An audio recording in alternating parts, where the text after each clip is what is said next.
Ladies and gentlemen, His Excellency Benigno S. Aquino III, President of the Republic of the Philippines, has arrived.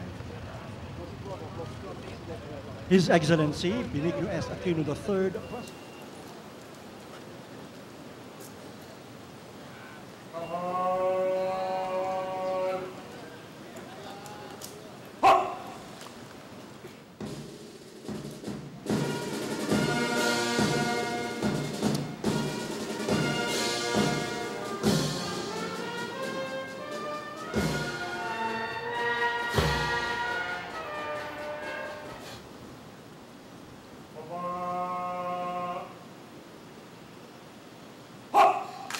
His Excellency.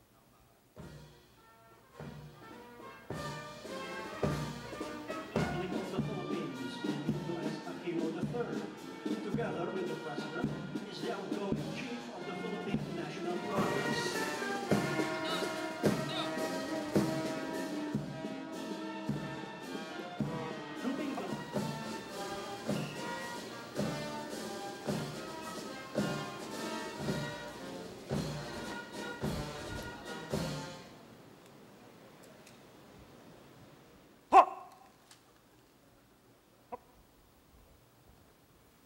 Mahal na Pangulo, tapos na po ang parangal.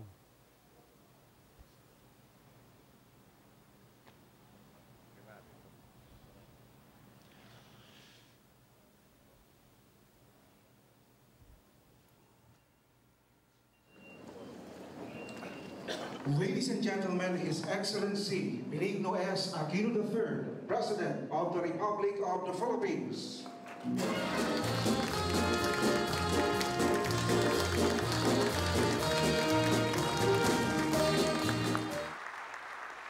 Service Medal is hereby awarded to Police Director General Raul Macalalad Bacaso, O-01750 at pagbabagong sapat. To successfully carry on this mandate, he anchored his actions on the whole.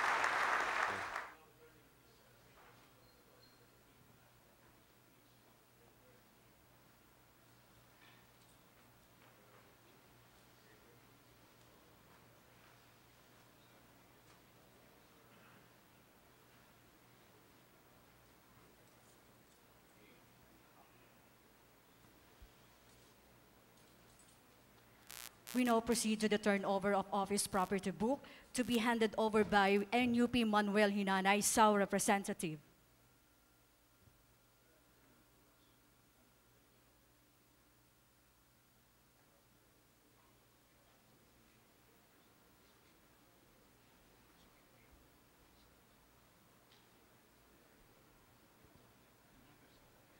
We now proceed with the turnover of the transformation torch to be handed over by Police Director Arturo Cacdac Jr., Executive Director, Program Management Office.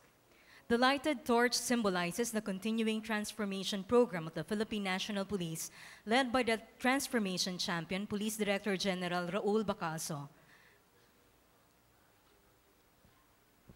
A big round of applause, ladies and gentlemen.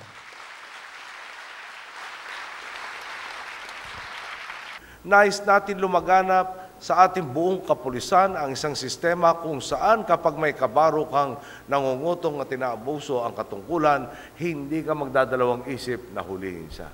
Dahil hindi mo hahayaang dungisan niya ang mayamang tradisyon ng PNP.